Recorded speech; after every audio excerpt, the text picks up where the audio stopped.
Hörmətli müəllimlər, mən sizə indi izah edəcəm. Deməli, qrupda paylaşdığım 5 ədəd birləşmələr nəzəriyyəsinə aid olan sualların izahın. Şərtlər bir-birinə yaxın olsa da, bax bunu qeyd edirəm müəllimlər, şərtlər bir-birinə yaxın olsa da, amma suallar bir-birindən demək olar ki, tamamilə fərqlənirlər. Və burada hər bir şərtin, hər bir nöqtə virgülünə diqqətlə fikir vermək lazımdır. Birinci sualımız belədir. 3 fərqli nağıl kitabı, 2 fərqli şeir kitabı və 4 fərqli tarix kitabı bir rəfə düzüləcək. Eyni növ kitabların yan-yana olduğu müxtəlif yerdəyişmələrin sayını tapın. Fikir verin müəllimlər, burada fərqli kitablardır hər birisi. Deməli 3 dənə fərqli nağıl var, 3 dənə fərqli şeir kitabı var və 4 dənə fərqli də tarix kitabı var. Deməli, bunların hər birisi yanaşı olması lazımdır deyə, deməli, bunların hər birisi hara getsələr bir yerdə gedəcəklər. Və ona görə də bunların hər birisini bir götürürük. Yəni, hara qoysaq 2 tarix kitabını bir yerdə qoyacağıq, daha doğrusu 4 tarix kitabını bir yerdə qoyacağıq, 2 şeir kitabını bir yerdə qoyacağıq və s.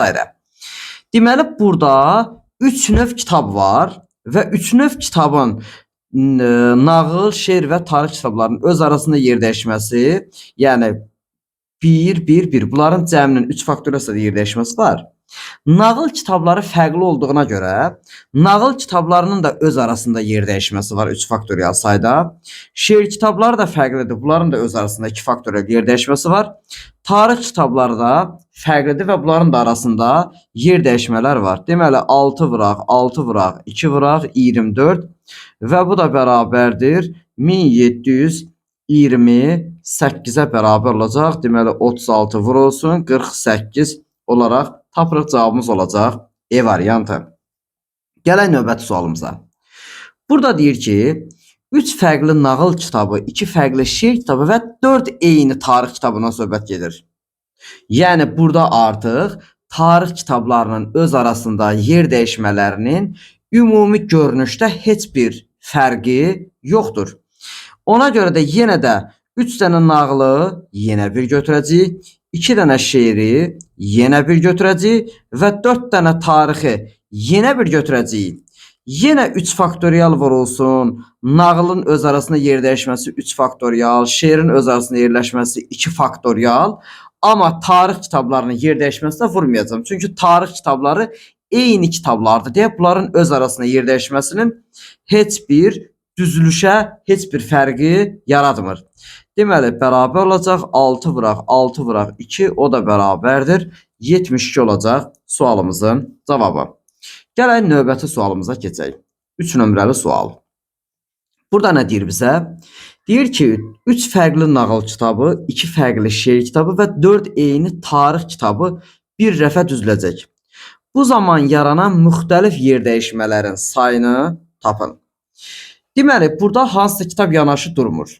Yanaşı ola da bilər, olmaya da bilər. Bu heç bir fərq yaratmır. Bizə sadəcə deyir ki, bu, yəni 3, 2 və 4. Yəni bu 9 dənə kitabın öz arasında olan müxtəlif yer dəyişmələrinin sayına baxaq. Deməli, bu olacaq nə müəllimlər? 9 faktorial bölünsün 4 faktorial. 4 faktoriallar niyə bölürük müəllimlər? 4 dənə eyni tarix kitabı var və bunların 4 faktorial sayda yer dəyişmələri ümumi görünüşü dəyişmir. Eyni kitab olduqları üçün. Yəni, bir tarix kitabını burada qoy, bir tarix kitabını burada qoy. Aydındırmı? Eyni tarix kitabıdır. Və yaxud da ki, bunların yerini dəyişsən də heç bir dəyişiklik sayılmayacaq. Aha, bu nəyə bənzəyir müəllimlər? Bu adətən ona bənzəyir ki, məsələn biz söz yazırıq, deyirik ki, Abdullah, məsəl üçün Abdullah. Deyirik ki, Abdullah sözünün hərflərinin yerini dəyişməklə alınan mənalı və mənasız sözlərin sayını tap. Düzdürmü? Burada da eyni şeydən istifadə edirik, düzdürmü? A var 2 dənə, 1, 2, 3, 4, 5, 6, 7. Yəni burada da 7 faktorial bölünsün, 2 faktorial və 2 faktorial 2 dənə də l olduğuna görə yenə bunların da 2 faktorialına bölürük. Yenə bax, eyni səbəbdən bölürük ya. Belə deyək. Burada desək ki, nağıl 1, nağıl 2, nağıl 3. Sonra şeir 1, şeir 2. Amma tarix, tarix, tarix, tarix. Düzdürmü? Bunlar arasında heç bir fərq yoxdur. Bunların öz arasında müxtəlif yer dəyişmələrin sayı nə qədərdir? 9 faktorial bölünsün 4 dənə t-nın faktorialına. Aydındırmı? Yəqin ki, bu sizə artıq tam aydın oldu. Gələk 4 nömrəli sualımıza baxaq. Deyir ki, bizə şərtdə 4 fərqli riyaziyyat kitabı və 3 fərqli fizika kitabı bir rəfə düzüləcək. Fizika kitablarının yanaşı olmadığı müxtəlif yer dəyişmələrin sayını tapın. İlk öncə müəllimlər buna ilk baxan kimi düşündükləri tək şey belədir. Bütün halların sayından yanaşı olduğu halların sayını çıxın. Və bu da tamamilə səhvdir. Niyə görə səhvdir müəllimlər? Siz bütün halların sayından bunun fizika kitablarının yanaşı olması sayını çıxdınız. Fizika kitablarının yanaşı olması nə deməkdir? Yanaşını çıxmısınızsa, burada hər üçü yanaşı olsun, hər üçü yanaşı. Aydındırmı? Bəlkə ikisi yanaşı, biri ayrı olacaq. Biz bunu nə bilirik? Aydındırmı?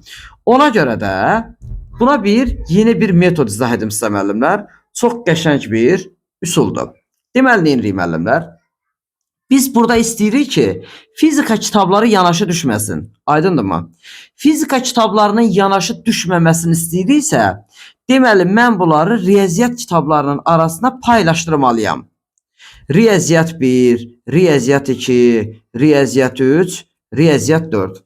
Yəni, mən bu kitabları artıq bunlardan arasında olan boşluqlarda səpələməliyəm, paylamalıyam bu aralarda ki, məsələn, gətirib mən bura bir fizika kitabı qoymuşamsa, bura yeni başqa bir fizika kitabı qoya bilmərəm. Hara qoya bilərəm müəllimlər?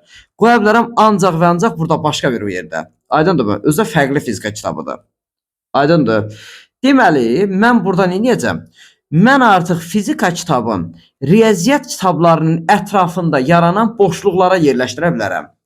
Riyaziyyat kitablarının ətrafında yerləşən boşluqlara yerləşdirə bilərəm. Və öncə baxırıq. Riyaziyyat kitablarının 4 dənə fərqli riyaziyyat kitabı var. Riyaziyyat kitablarının öz arasında yer dəyişməsi 4 faktorial saydadır. Amma fizika kitabları necə yerləşdirilir? Deyirik ki, 3 dənə fizika kitabı var. Fizika 1, fizika 2 və fizika 3 kitabları var. Deyirəm ki, mən baxıram. Deyirəm, bax, bu fizika kitabını neçə yerə qoya bilərəm?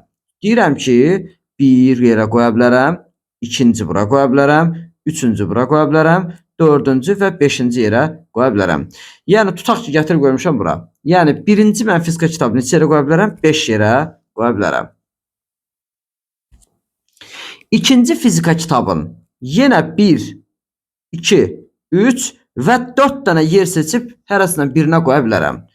4-ündən birinə. Yerdə qaldı neçə yer? 1, 2, 3 dənə boşluq qalıb. Bu axırıncı fizika kitabını da yenə də gətirib bu 3 boşluqdan hər hansı birinə yerləşdirə bilərəm. Vururam bir-birinə. 4 faktorial eləyəcək 24 və bunu da vursaq 60-a bərabər olacaq 1440-a bərabər. Bu da belə 4 nömrəli sualımızdır. Hər zaman yanaşı olmadığı müxtəlif halların sayı deyəndə mütləq müəllimlər hansıları ki yanaşı olmasını istəmiriksə onu digərlərinin arasında paylaşdırmalıyıq. Yəni ətrafında olan boşluqlara səpələməliyik. 5-ci sualımız isə belədir. 5 nəfər oğlan, daha doğrusu 3 nəfər oğlan və 5 nəfər qız dairəvi formada düzülərək yallı rəqs edirlər. Oğlanların yanaşı olmadığı müxtəlif yer dəyişmələrin sayını tapın. Deməli, bunlar müəllimlər dairəvi formada düzülüblər. Deyək ki, burada var, nə istəyirik biz? Deyir ki, oğlanların yanaşı olmadığı. Deməli, mənə istəyir ki, oğlanlar yanaşı olmasın deyirsə, mən bunu qızların ətrafına səpələyəcəm. Deməli, qız, qız, qız və qız. 5 dənə qız var. Düzdürmü? 5 nəfər qız var. Deməli, mən oğlanları da, bax, bunların ətrafında, bu boşluqlarda yerləşdirə bilərəm. Aydındırmı? Baxın, oğlanları mən burada neçə dənə boşluq var? 1, 2, 3, 4, 5 dənə boşluq var burada. Deməli, qızların dairəvi düzülüşündə müxtəlif halların sayı neçə qədər olacaq müəllimlər? 5 minus 1 faktorial. 5 minus 1 faktorial olacaq qızların dairəvi düzülüşlərinin sayı. Dairəvi formada düzüldüyünə görə düzülən müxtəlif halların, müxtəlif yer dəyişmələrin sayı 5 minus 1 faktorialdır. İndi mən 3 dənə oğlan var. Oğlan 1, oğlan 2 və oğlan 3. Əgər mən düşünsəm ki, bu oğlanı neçə yerə qoya bilərəm? 1-i, 2-si, 3-ü, 4-ü və 5-i. Aydındırmı? Tutaq ki, gətirdim, yerləşdirdim burada. Yəni birinci oğlanı 5 yerdən birində yerləşdirə bilərəm. İkinci oğlanı 4 yerdən birində, üçüncü oğlanı da yenə də 3 yerdən birində yerləşdirə bilərəm. Yenə də 4 faktorial vurulsun. 60 bu da bərabərdir 1440 olacaq. Güman edirəm ki, bu video hər bir üçün faydalı bir video olacaq və bundan sonra digər belə deyək ki, birləşmələr nəzəriyyəsinə aid olan fərqli sual tipləri ilə də yenə sizlərlə paylaşacağıq, izahları ilə birlikdə. Sağ olun müəllimlər, diqqətiniz üçün təşəkkür edirəm.